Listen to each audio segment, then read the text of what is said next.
We have a very busy semester this spring with facilitators being speakers and speakers being facilitators. So today we're kicking off the Civil Rights Era, facilitated by Richard MacMaster, but he is our first speaker as well. So one of our favorite ILR speakers, and Richard, we'd like to welcome you to kick off our first session here. Thank you. Very good. Excuse me. Like millions of Americans, I was a bystander in the civil rights movement. I did stand in front of a Woolworths in 1961 when the sit-ins had just begun. And I heard Martin Luther King when he spoke at Morgan State near Baltimore in March of 1963, and encouraged by what he had to say that day, I went down to join the thousands of people who were on the mall in August 1963. And as a graduate student in 64 and 65, a group of us were pretty regular going down to the White House holding signs about this or that immediate thing, especially about pushing for the passage of the two Civil Rights Acts. But this was really nothing at a time when so many people were being jailed and beaten and killed and giving their all for the cause of justice. So in the following weeks, we're going to meet some people, some of them you may already know, who have done some real things, both in their own local community and nationally, to bring about what we call the Civil Rights Revolution. Gene Chalmers, Zohara Simmons, Dan Harmeling, Kathy Sarachild, and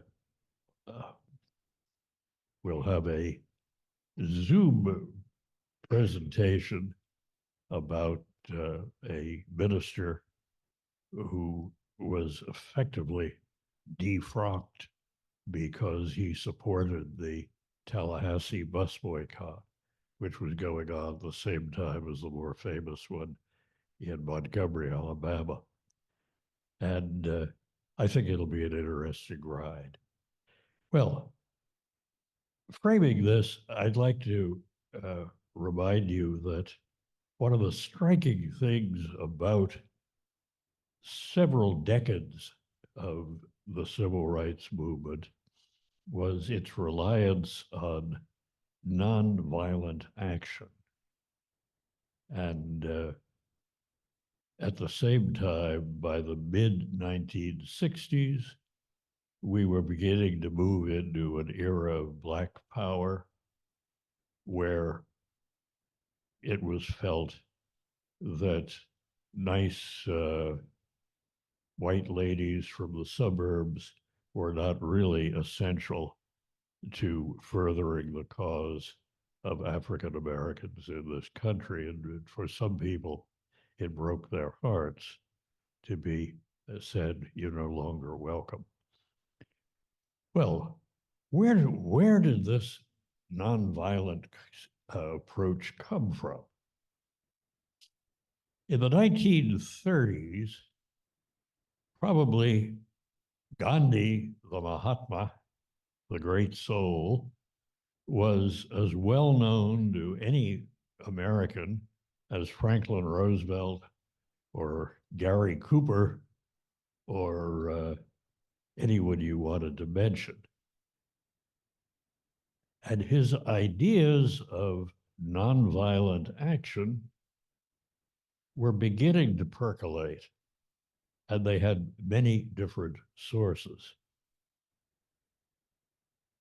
And this is really what's overhangs what I'm going to be talking about as we proceed. So I want to go back a little bit further into the years of the First World War. In 1915, a British and a German minister who were parting, who had parted actually in 1914, uh, led to the creation of the Fellowship of Reconciliation. The American branch came 2 or 3 years later. It was basically an organization of Protestant clergy and ministerial students and a number of other folks who came into it. And this was a pacifist organization. It spun off in the 30s, or certainly by the 30s, a number of denominational branches. So you had a Baptist Peace Fellowship, an Episcopal Peace Fellowship, a Presbyterian Peace Fellowship, and so on. And these were quite active in the, and especially, I should say, a Methodist Peace Fellowship. The Fellowship of Reconciliation and its affiliates were concerned in the 1930s with the possibility of using nonviolent means for achieving social justice ends. And they worked a great deal in those years on college campuses. And when they were going to predominantly, or as we would say now, historically Black colleges, they discovered that what students were really concerned about, even more than the possibility of a war in Europe, was what could we do about segregation and all that it entailed in the United States? Would it be possible to use some kind of nonviolent tactics that would further this? So there were a number of individuals who are instrumental in carrying Gandhian ideas to the United States. You're probably aware of Howard Thurman, who was the dean of the chapel at Howard University and had previously been dean of chapel at Morehouse and Spelman in Atlanta.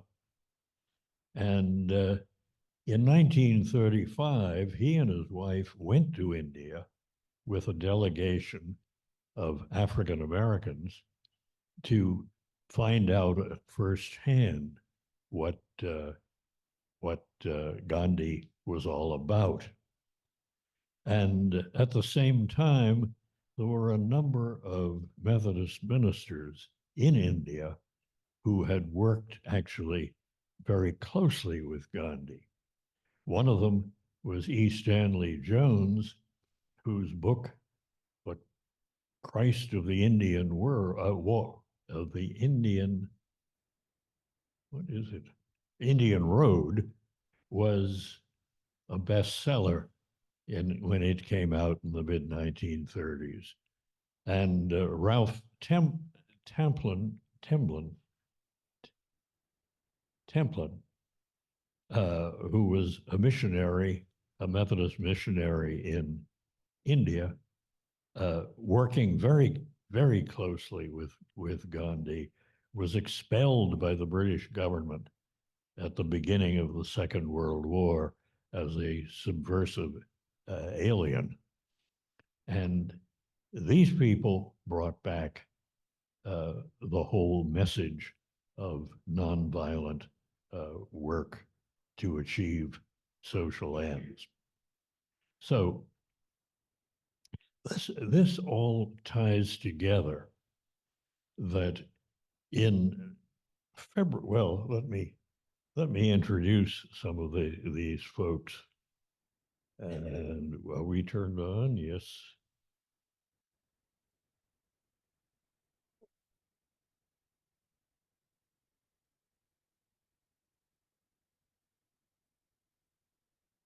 Right. A very significant figure. I had hoped I was going to be able to write his biography, and I went all the way to Nyack, New York, to meet with him, and I knew him in other contexts, and he stayed at our house and so on. But he said he was writing his own biography. He had his own book in the for, and he didn't need anybody else to help him. So we're going to be meeting him. George was an ordained Methodist minister. He was in studies in 1942 in the University of Chicago, and he had previously, as a conscientious objector, had refused to register for the peacetime draft in 1939 and had served a jail term consequently. And he continued to be a very committed person in this line. He was part-time employed by the Fellowship of Reconciliation as their man in Chicago. And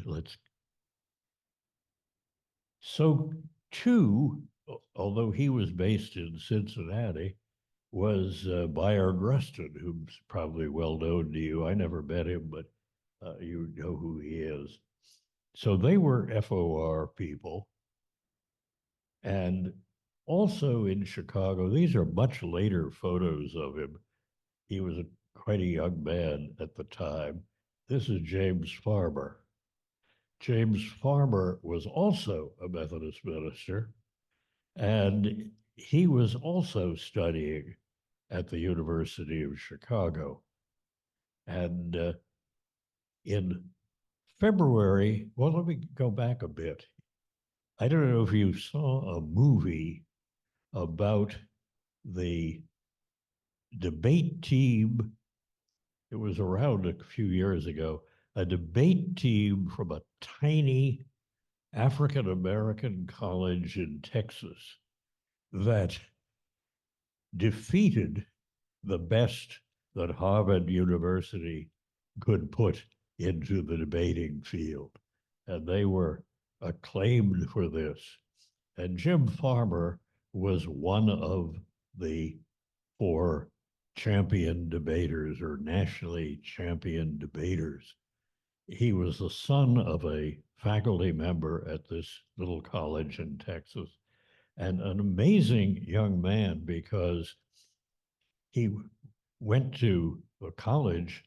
He was what do you call that? A child prodigy, really. He went to the college when he was 13 years old and had just mastered all kinds of things. A brilliant man. When I knew him, he was blind, but he was still a very, very impressive figure. And he was then in Chicago with uh, George Hauser, and both of them were employed part-time by the Fellowship of Reconciliation. And one evening, when they had had a long study session, George and James decided, why don't we take a break and get a cup of coffee and a donut, and then maybe we can do some more work here. So there he is again. Very impressive guy. He was in Nixon's cabinet. All right. Well, it so happened. I'm, well, let me tell that story. They went out to get a cup of coffee, and a donut. And in this little tiny 24-hour coffee place, they were told, we don't serve you. So what were they going to do? Well, it so happened that in February, this was in, I think, November 1942, in February, Jim Farmer had proposed what he called a brotherhood mobilization. And it's a very elaborate proposal. This is just the cover of it. I don't know if you could read any of that, uh, but it covered the idea that if we could get whites and blacks to come together and to work for racial justice in their own communities and use Gandhian nonviolence, this might well be something that would be important. So in this case, in February 1942, this is a proposal that he made and that was accepted by the leadership of the Fellowship of Reconciliation. Some of the key people in the fellowship at that point were a couple of people I'd already mentioned, Stanley Jones and Ralph Templin, and the organization was headed at that point in 1942 by A.J. Musty, who was a Reformed clergyman, a Reformed church minister, and who had been largely associated with labor issues. And John Nevin Sayre was the co-chair. He was the dean of Washington Cathedral, an Episcopal clergyman. The previous head of FOR for a long time had been Episcopal Bishop Paul Jones. So these people and the whole committee decided, yes, that would be worth doing. And then here it was. That's a later picture of that's probably the Greensboro sit-in. But the little restaurant there called Jack Sprat is where they were refused service. Well, what do you do? It was a challenge to Farmer and Hauser. Well, you come back.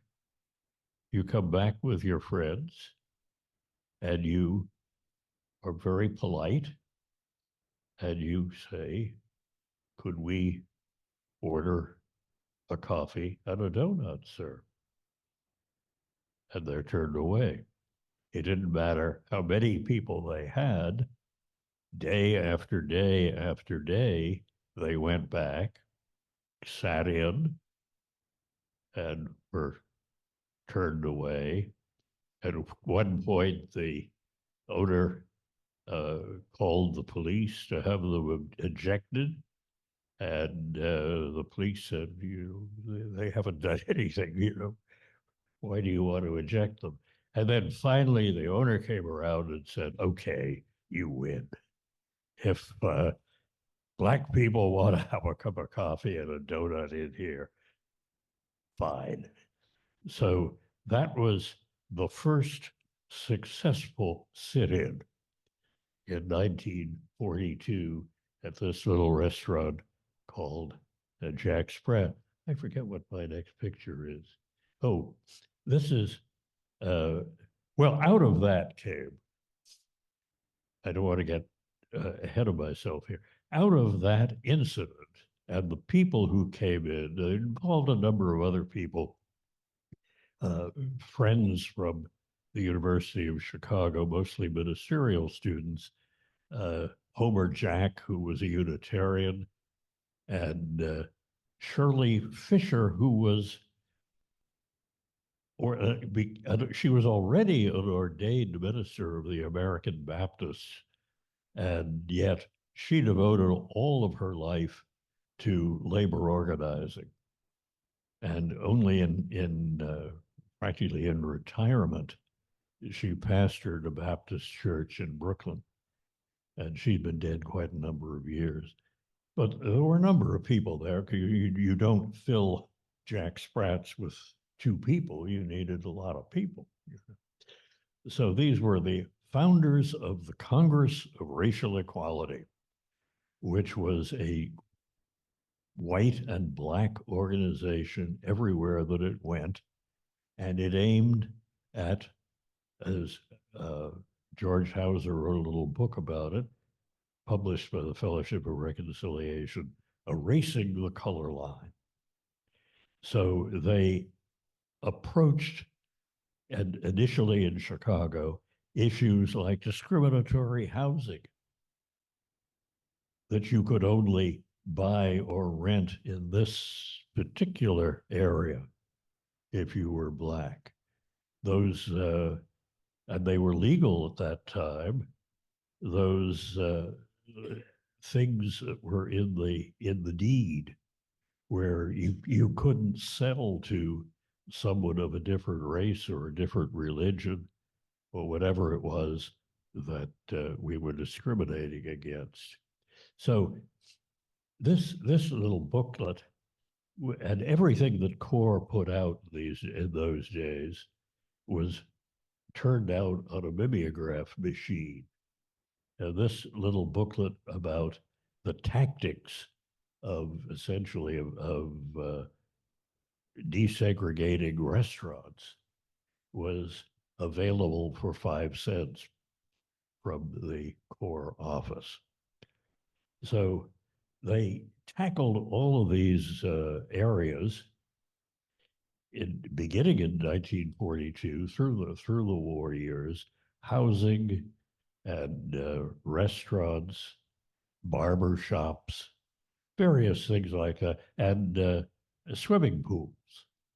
I know where I lived, the swimming pool when I was around was definitely segregated, and they were working on all of these fronts, almost exclusively in the Middle West and in the North. They had a branch in California and in Philadelphia, but it was largely spread over Illinois, Indiana, Ohio. I can't even read what is this. Oh, this is a report in 1943 down at the bottom there. It's, let me read a little bit of this. Race relations activity has been increased due to the growing racial tensions and the increased opportunities for work with other races. I don't know if you remember, you're probably not old enough. If you remember, 1943, there were a lot of so-called race riots in the usual places like New York and Detroit and so on, usually because of the large number of people who had moved into these communities to do war work. Now, so he says, under the able leadership of James Farmer and Bayard Rustin, our message has been carried to many groups. 3-day race relations institutes have been held in 10 cities where many persons, in addition to FOR members, participated in the discussions and action projects. I'm having trouble reading that word. A considerable effort has gone into work with it was then called the Committee on Racial Equality, an independent group which is dedicated to the use of nonviolent direct action to achieve racial equality. A number of our youth members are working in CORE, whose efforts have already been successful in breaking down discrimination in places of public accommodation in certain cities. We have also worked with the March on Washington movement, a Negro organization under the leadership of A. Philip Randolph, and by the way, of Bayard Rustin, who had to be in the background. The cooperation of fellowship members like E. Stanley Jones, J. Holmes Smith. He was another Methodist missionary in India who had been working directly with Gandhi and was expelled along with Ralph Templin. Bayard Rustin and James Farmer has been partly responsible for the announcement by the what is it, March on Washington movement that they would commit themselves to the use of nonviolent direct action. I'm a little bit more there, but that gives you a feel of as early as 1943 where they were, and they were moving ahead. Richard, do you want any of the original documents to read from?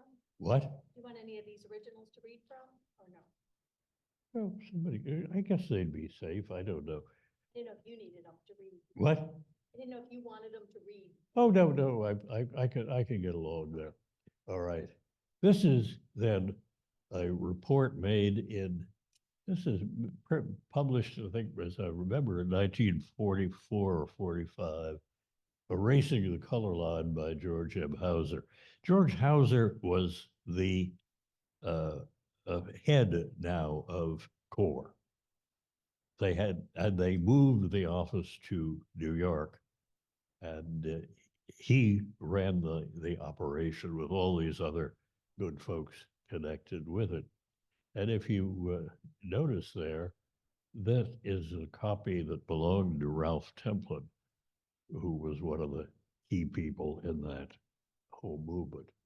And what it tells you, and in some ways, it's heroic, and in some ways, you could say, well, yeah, that's all to the good, but they spent enormous amounts of time and effort getting one restaurant in Cincinnati to admit Black customers. And they were not changing the world, but they were maybe doing it one step at a time. You know, we've made this gain, now we're going to make another gain, and so. But it involved quite a number of people of goodwill. So anyway, it's a very nice little book. Now, then they had a new project, and this is the Journey of Reconciliation, which was jointly sponsored by CORE and the Fellowship of Reconciliation. In 1947, the Supreme Court had determined that while segregation was perfectly legal within a state or a municipality on buses, buses in interstate commerce could not impose segregation. So they set out to prove, because nobody had done it, that, yeah, the Supreme Court has spoken, and this is the law of the land, and you cannot force people to move to the back of the bus or stand if there are no black seats left available and so on. So the photograph is, well, there were two groups. One that was follow Greyhound and one that would follow Trailways. And in the photograph there, one of the groups is preparing to board a bus in Washington, D.C. And you can see George Hauser is the person in front. Bayard Rustin is in the back. There are a number of other people in that particular group. One of them that I got to know quite well, and he stayed at our house and talked to my students and so on. This is quite a number of years later, was Igor Rudenko. Igor Rudenko, who is a man, I believe, on the extreme left there, had been a well, he hadn't been, he was at that moment a graduate of, I can't remember, maybe Colgate, but he had gotten a doctorate in horticulture in order to go to Israel and use his new learning to help farmers there to develop kibbutzes or kibbutzim. All right. He told me that I was a Jew, I was a communist, I was gay. I had lots of reasons to fight Hitler, but I couldn't kill anybody. And so he was a committed pacifist. He was a strong Zionist, but when the fighting broke out and the Palestinians called the Nakba in 1948, he said, I couldn't support this. I can't support any kind of violence. So he was an organizer of the War Resisters League and devoted himself to this all his life. He was one of the people. Well, let me follow the journey a little bit. They set out, there were two groups. Nobody bothered anybody through the Commonwealth of Virginia. They sat where they wanted to sit. They got out and they used the facilities at the places and so on. And nobody did anything. They got to Chapel Hill, North Carolina, and one group had really some problems, but they were not. They may have been given a citation for not using the proper uh, waiting room. You had two different waiting rooms, and then they got a little further into North Carolina, and there they really were this one particular group. This is the one that Hauser was. They were really bothered, and they were mobbed, and a white Presbyterian minister came to their defense, and then later that he said he took them to his home, and then later that day he was told that if these people didn't leave, they would burn his house down. So they decided they would, in fact, move on. And here they were charged much more seriously with being disruptive and so on. And they had to come back for trial. And Igor Rodenko was one of the three people who were charged, and charged with basically sitting on a bench in the black waiting room.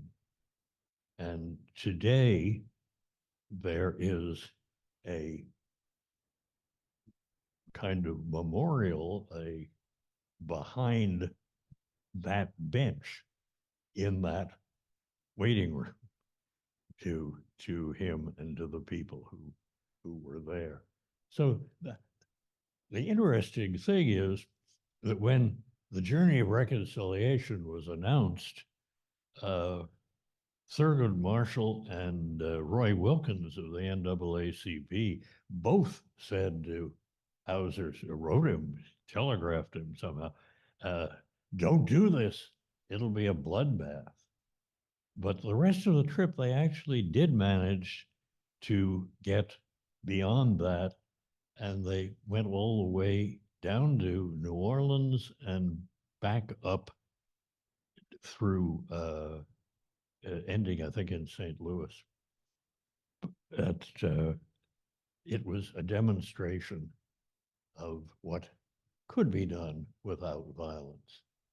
Then in 1947, the same year, they decided they would have what's called here an interracial workshop in Washington, D.C. And I don't know if maybe you could read some of this. They were basically looking at getting college students to come. And there was a cost of $60 for the month. And yet they had lots of scholarships. If you couldn't afford that, you could do it the other way around. And they were basically going to do if you can see on the right hand there, they were going to have a program of action doing the basic things that CORE had been doing in other cities, and they would have a thorough study. It says down here, the Negroes' struggle for freedom and the part played by nonviolence, and to learn about housing, employment, policies of segregation in public places and schools in Washington, D.C., and some other good things. And they continued this over a number of years. And oh, by the way, the picture there this was the point, see the restaurant, and they're holding a sign about the restaurant. Is what? It says restricted clientele. I guess.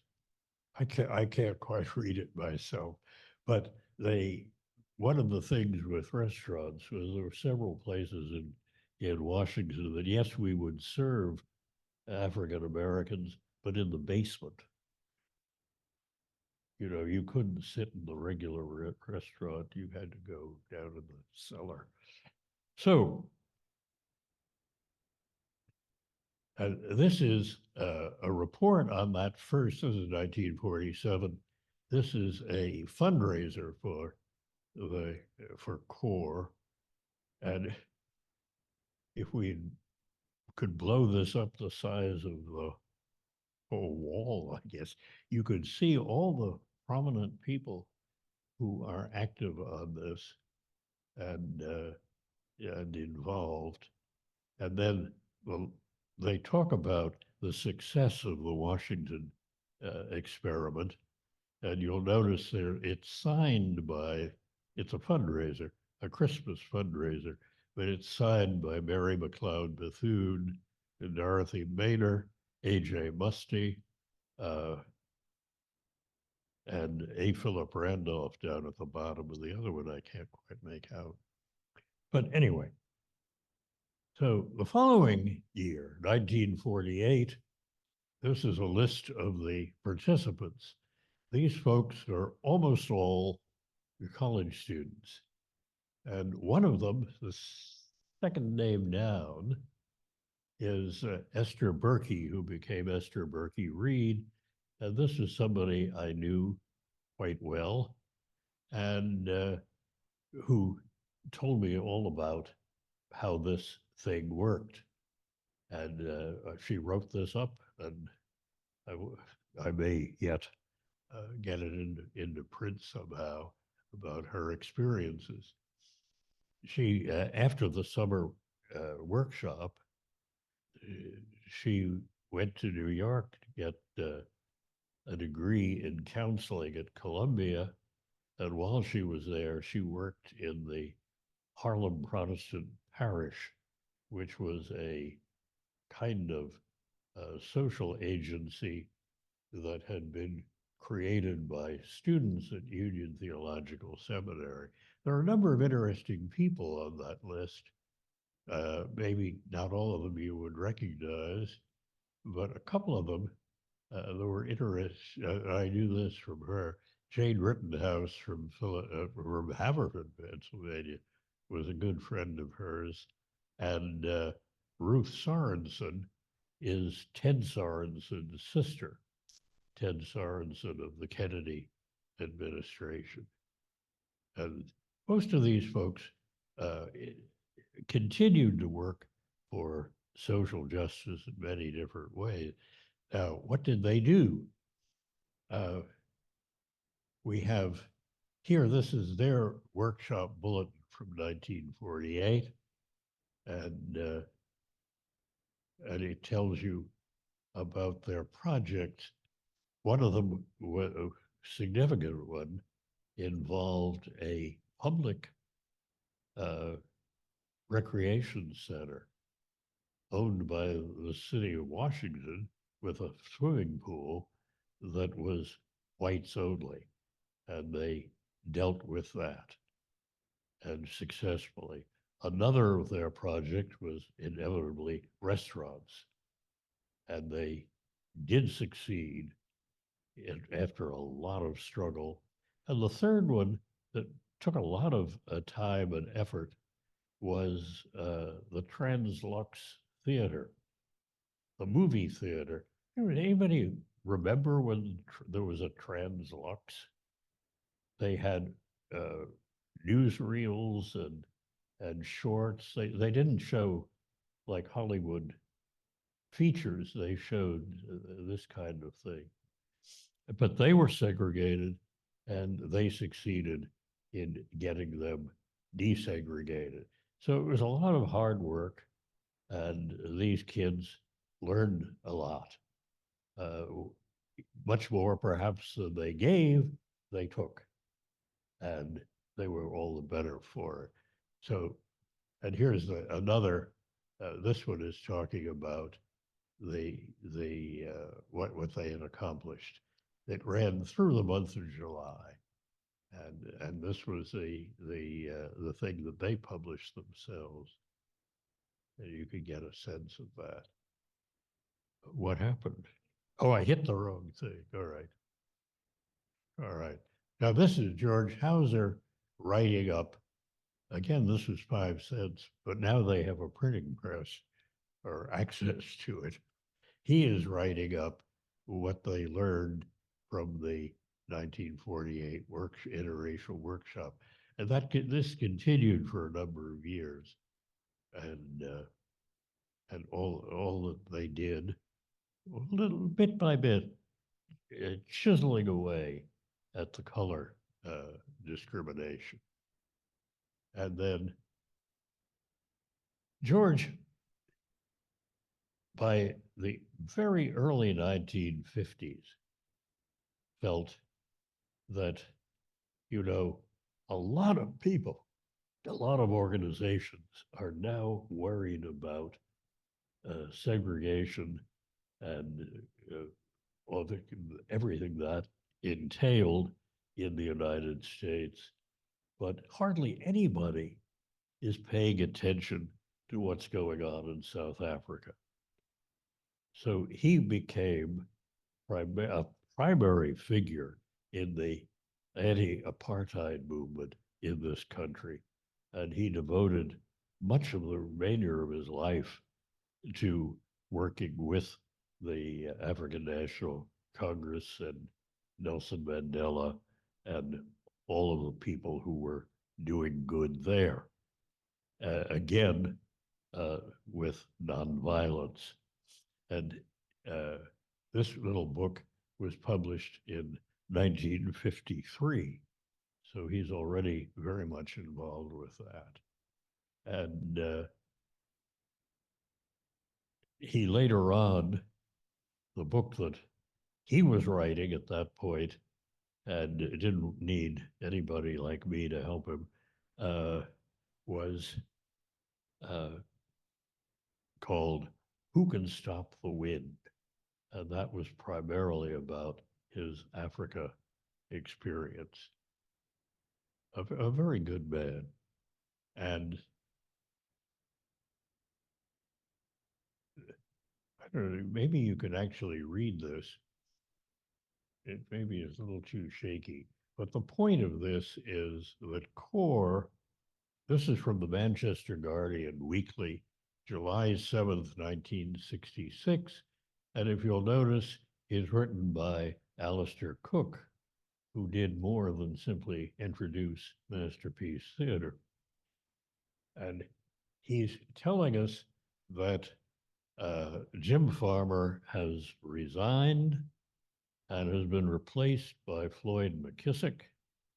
And Floyd McKissick has said, none of this working with nice white people. This is a black organization. This is a black power organization.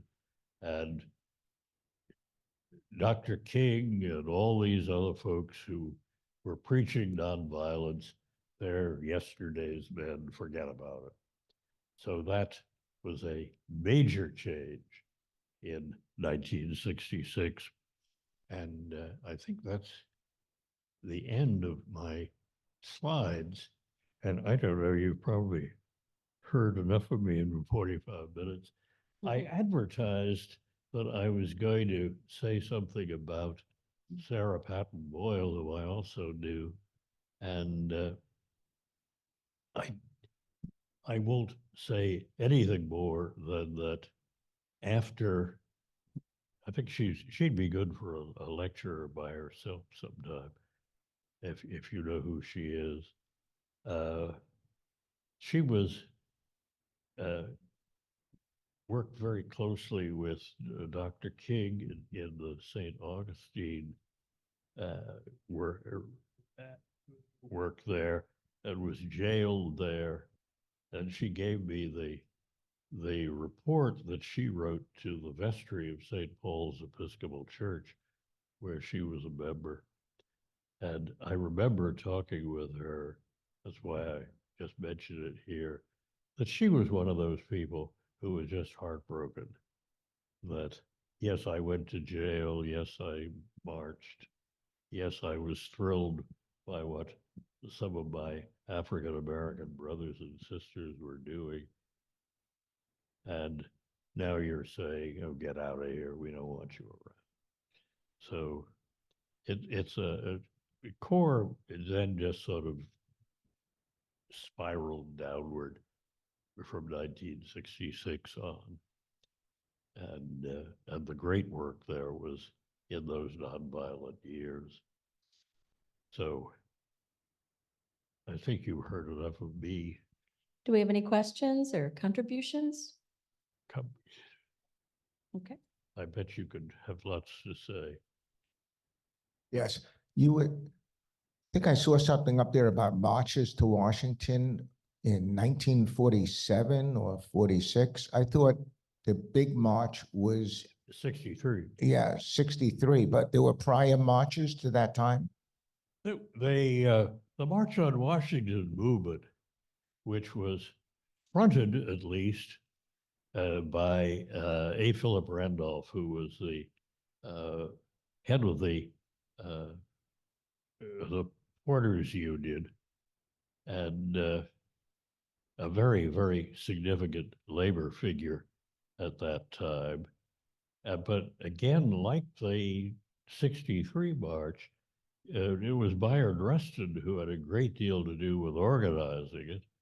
And Bayard Rustin, because he was openly gay, it was a little more than a lot of people wanted to do to say, oh yeah, this is Bayard Rustin's movement. No, he's just working for Philip Randolph.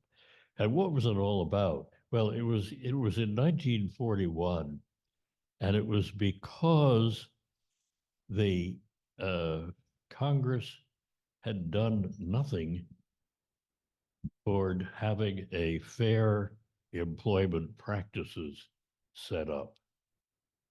And so while African Americans were needed to go into war work, and because it was coming out of the Depression, everybody wanted to get a decent, well-paying job. There was still great amounts of discrimination. So as a result, the mobilization for the first March on Washington was pressing for, just like 63, jobs and freedom.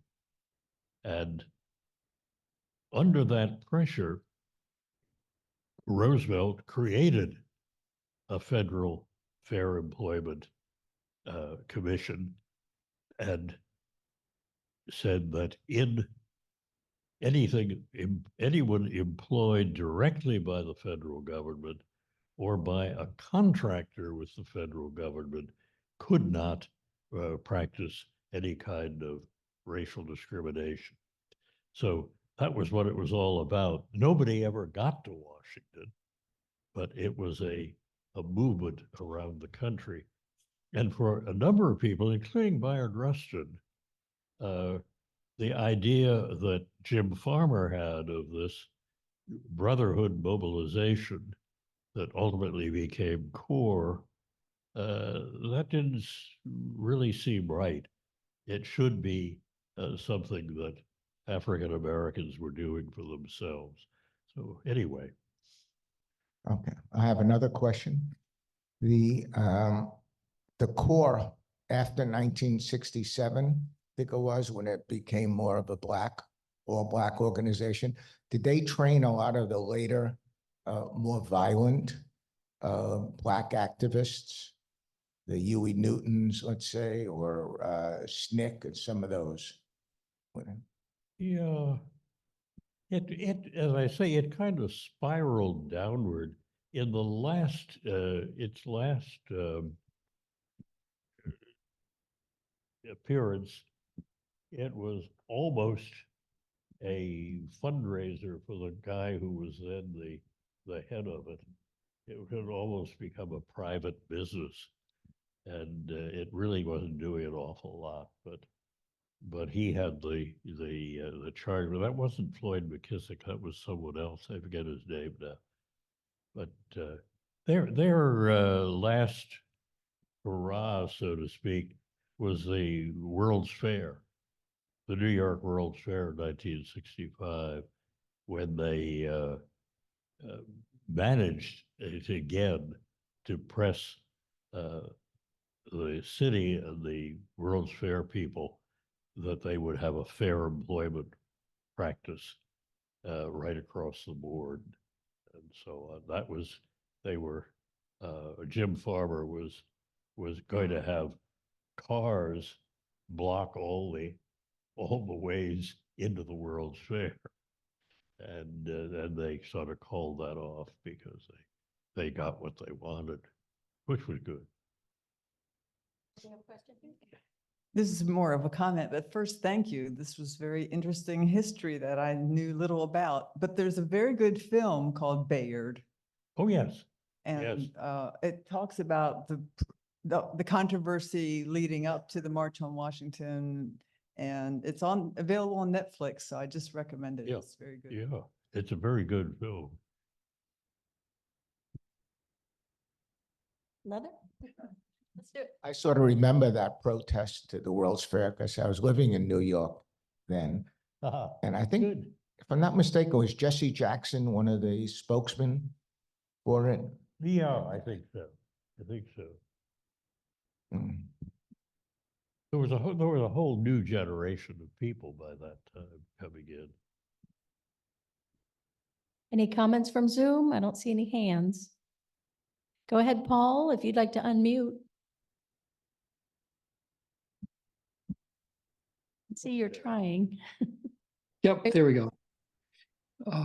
Thank you very much, Richard. I was born in 1932, and I was a teenager, and obviously probably too distracted with being a teenager to be fully aware that I was missing a very important part of my education. I grew up in suburban New York. I went to the 65 fair, went into New York frequently, to the city, and I was aware of the the kind of inconsistencies with respect to racial justice within my own suburban community, where I had two Black students in my high school class. And it was understood that the Black people had to live on Banks Avenue in Rockville Center. So I was, aware of that, but completely unaware, as come out from you and other people, of what was going on that was so foundational, it seems to me, to what happens in the 50s and 60s, without Bayard Reston, without who certainly played a role later on, and James Farmer. So I really appreciate that you gave me back a part of the childhood and teenagehood I should have had. And I know that there's been a lot of criticism about not fully covering in our educations in the North as to what was going on with the long struggle, long before this, of African Americans to achieve justice. And you filled in a very important part of my education today. I was not aware that CORE went back and was quite active and imaginative in those periods. So thank you very much. Richard, any words for next week? Give us a preview. No, I should mention that next week, Jean Chalmers will be here. Many of you know Jean, I'm sure. And she and her late husband, David, were very active. David was jailed along with other people and in advocating for social justice. That was very influential, and Jean herself working with women in Gainesville. And if you know her, you know she's a very charming person, and you'll enjoy listening to her. She's going to be wonderful, I'm sure.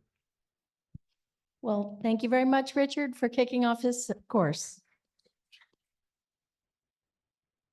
Next week, I'm just the facilitator for the rest of the course. I just One duty. All right. introduce people. Thank you, everyone, for joining us. See you next week. Thank you.